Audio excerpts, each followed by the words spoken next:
Hello there. You're probably thinking why I'm not opening cups, why am I not swatching, why am I mixing already? I just want you to know that I did all that, like a generic YouTube artist reviewing Himi-Miya Gouache for the first time would do, until every single footage got corrupted. But luckily, I was able to save this. Take a look.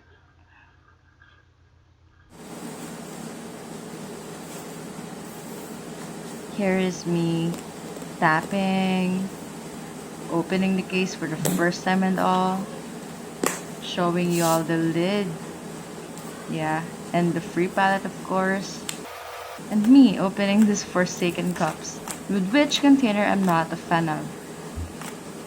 And then this sad glitch happened.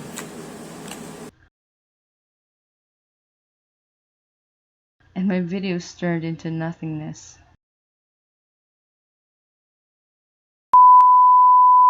Hello, it's me, Mama Kids of Mama Kids Studio.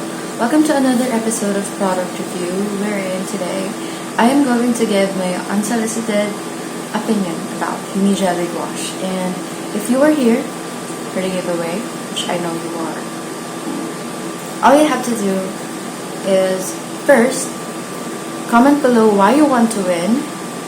Comment below why you want to win. And second is subscribe. You're already here, so have some shame. Disclaimer, you shameless children. Okay, so this giveaway is within Philippines only. And if you're abroad, I'm sorry because I don't have the buckaroos to ship the Himi-Miya Gouache to you. Thank you. First of all, if you don't know yet, gouache is an opaque watercolor that has two kinds, the regular gouache and the acrylic gouache. Himi gouache is a regular gouache, and the difference between the two is that regular gouache, after drying, can still be activated, while acrylic gouache, like acrylic that once dried, is permanently dried. Permanently. But the good thing about acrylic gouache is that you can layer over it, you can go over it without the fear of reactivating those previous pigments that you painted. In my opinion, if you're just starting out with painting and you are onto illustrations, regular gouache is the way to go. It is more flexible than watercolor and it's less intimidating. Application-wise, the first thing I have to say is that I struggled big time. Aside from it dries so quickly, I felt so pressured painting while recording. This is not how I usually paint though. I did not go crazy with the shadows because I did not want to mess it up. I used safe tones only. I should have used darker color on the hat, some darker magenta colors to make it pop more, but later on I will show you how I will accentuate that with pencils. For the hair, I used violet and added burnt umber to make it darker and less saturated. I decided not to use black for the gouache paint. What I did was, for the darker colors, I mixed the violet and the blues together with red and a little yellow ochre if needed. I have started by blocking all the colors first because I was so scared to lose my sketch. And I have started adding tones with a mix of Ponzo red, which is this warm red, plus yellow ochre and white. Now that I'm editing this, there are a lot of things that I wish I had done differently. Maybe for the next gouache video, I'll be more loose with my brush strokes and I'll be more bold with my colors. I used same mix on the hand. I know I should have used darker tones. I have underestimated the capacity of gouache to overlap when layering, and I was scared they might just catch pigments of the previous layers.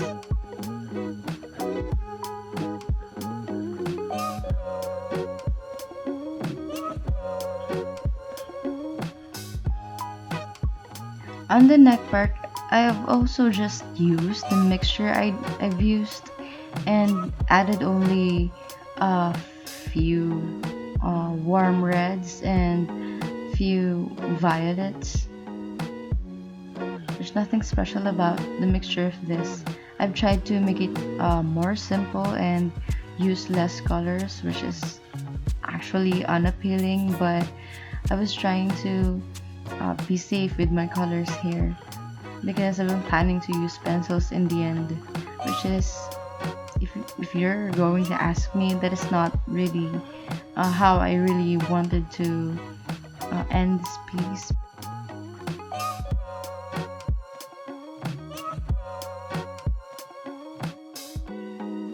For these darker tones, I've mixed magenta with green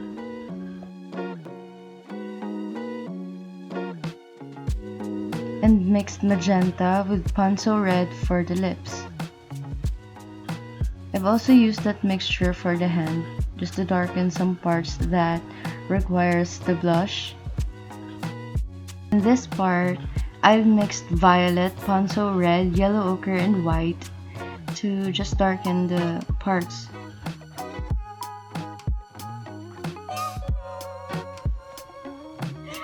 Yeah, I've kinda used that all over. Just darkening the tones with violets, warming it up with Ponzo red, and trying to neutralize it again with the yellow ochre, and trying to make it more pastel and safe using the white. By the way, this set has two cups of white, and I suggest you don't open them at the same time like I did, because gouache has the tendency to dry when you're not using it, and when you're painting again, you have to activate it with water. In these dark parts, like the nostril and the insides of the mouth, I used violet and magenta and a bit of Ponzo red.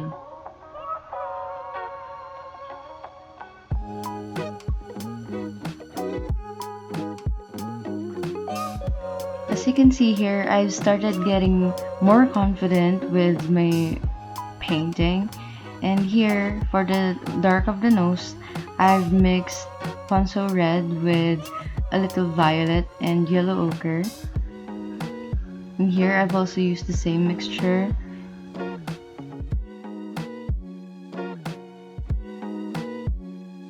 You can just see how scared I am, because every time I am adding in a darker tone, I would immediately blend it with white.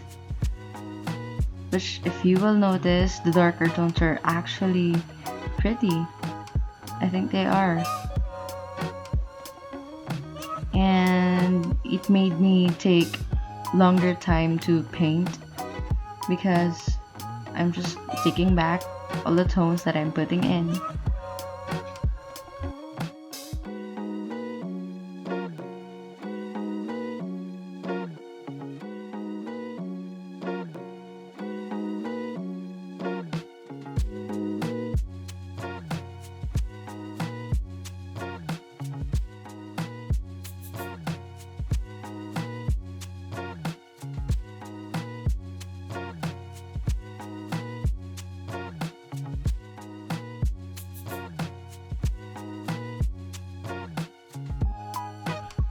See how much time I've taken painting this nose?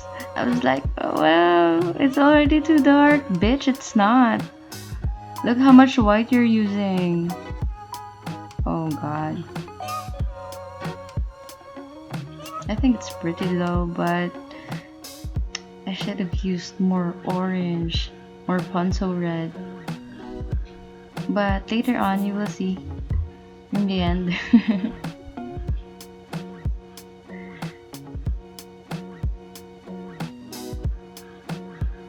Ooh, and that highlight.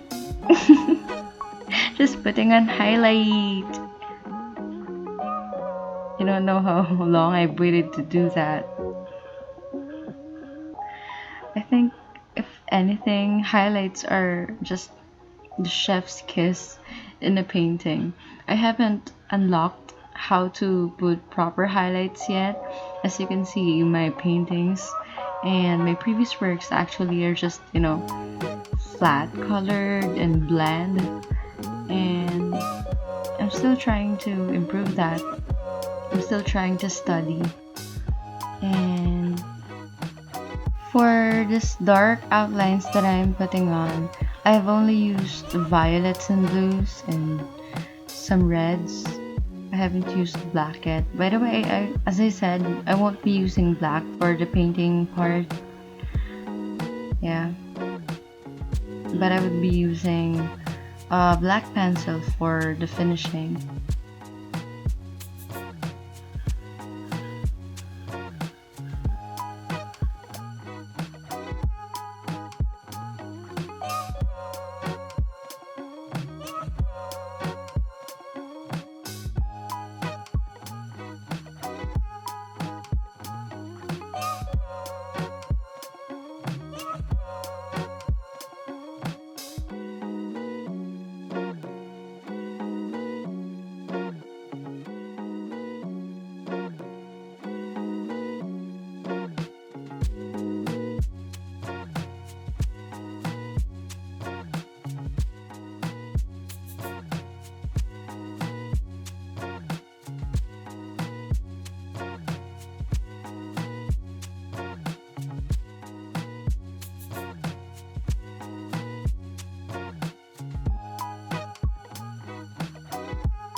Okay, here comes the cringy part.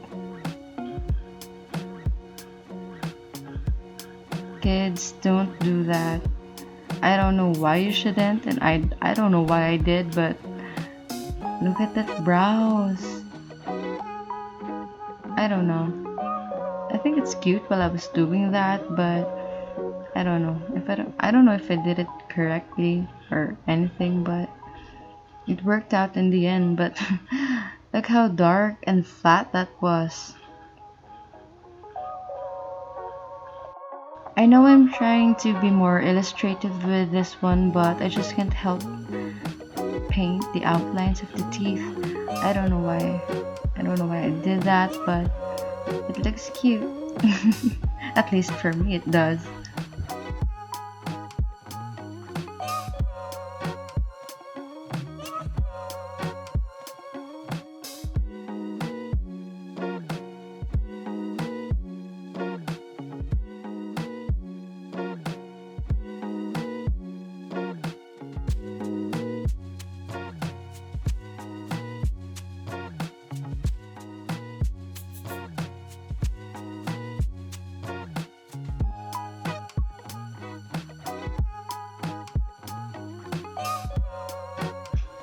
This mixture is just layers of violets, some blues, and burnt umber.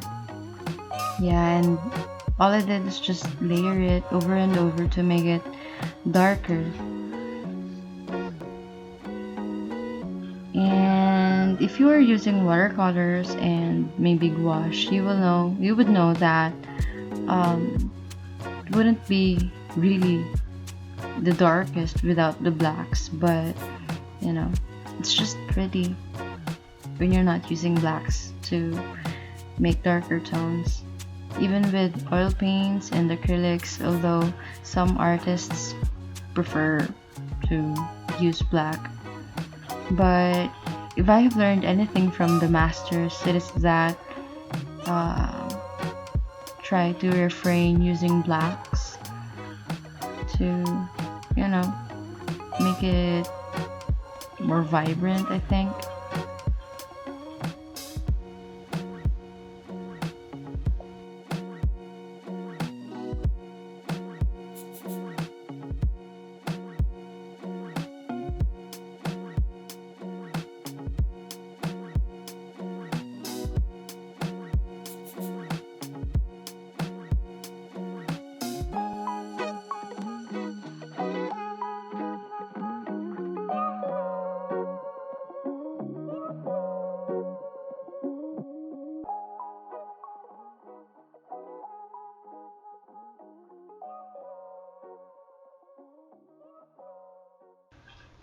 By the way, I got this reference of Pinterest, and she was supposed to be Asian looking, but I don't know if she is in this illustration. But if you would see the reference photo, it doesn't even look like her. The eyes, the mouth, only the gesture of the hand, and the glasses and the hat, not exactly, only for the pose. I don't know what happened, but I'm happy that I have strayed away from making it super realistic as it is. That is actually what I'm trying to improve these days, to not copy exactly, because I've been doing it for like the past 5 years of my life, because it's my job to make realistic portraits. It is what I do professionally. That, it became a habit. It became a muscle memory. I don't know if that's enough of an excuse, but I think I can't really stray away from realism. I've always wanted to make concept arts, fantasy art, illustration. Those portraits that look more illustrative, less real, like the works of Sam Das art. If you know him, those kinds of portraits. They're called stylized portraits. That is my goal. And every time I'm trying to make an illustration or make a portrait more illustrative, it just becomes realistic. I don't know how to stray away from that, because my brain would always say, the nose is not realistic. What are you doing? You should copy the eyes. You should copy the ears correctly. Draw every strand of the hair, or else. I don't know if there would be anyone in the same industry as me, where you make portraits for a living, but the fear of having your work revised because you did not make it like the exact copy of the photo, that's a nightmare. It's my nightmare. Even after entering the world of acrylics and watercolor painting, I would always go back to realism. No matter how much I want to make my paintings more painterly and, with visible strokes, visible brush strokes. I think that's beautiful. That has always been my goal, to make paintings like the masters. I know people would say, but you're making good art. You're making beautiful art. I mean, I know I am. Because that's what I'm trying to do every day, to make beautiful art for people, to make a living off it. But,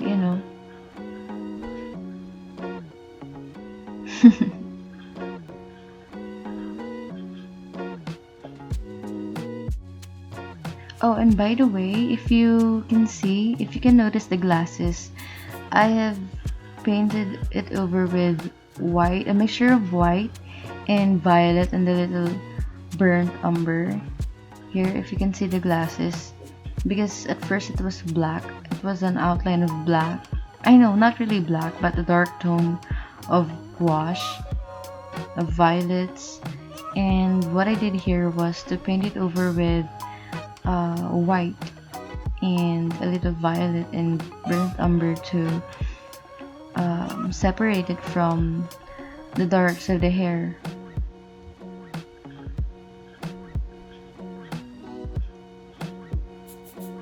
Yeah, I don't know why I used the blue for the background. Maybe because of the color of the hat or the color of the skin tone. I don't know. Maybe because I used warm reds. That looks almost orange. Look at her. Isn't she pretty? I'm actually proud of this.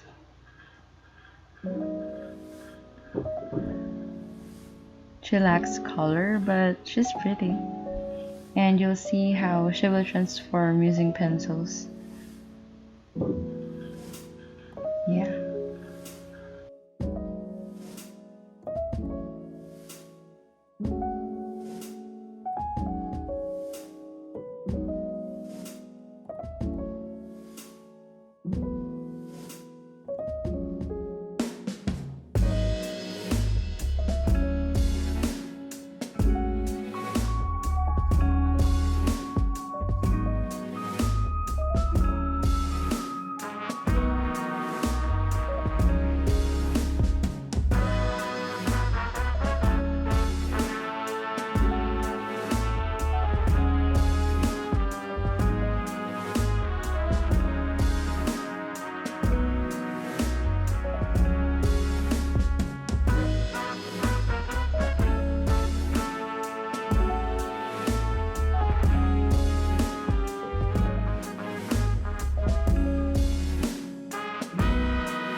Hello. Yeah, I'm sorry about that. I think the video was cut when I was coloring this part indigo. Yeah, a lot of things were cut. For this one, I used pumpkin orange. Where was that? Pumpkin orange.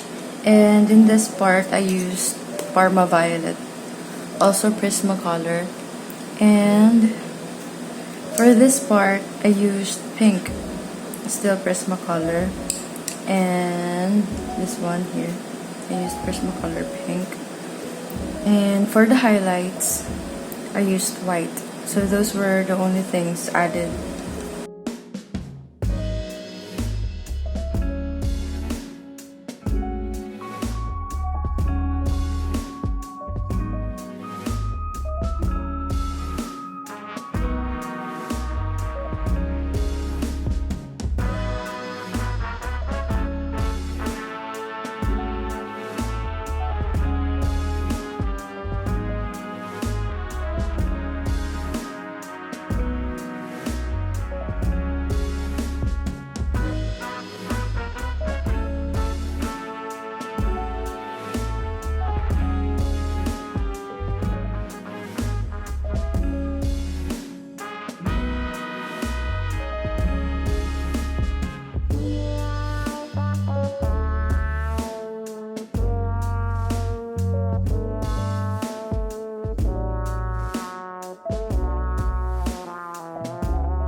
Is that okay? I don't know, but what I know is I am so done with this now. I'm over it. Yeah. So that's it. If you want to join the giveaway, yeah, then join, bitch.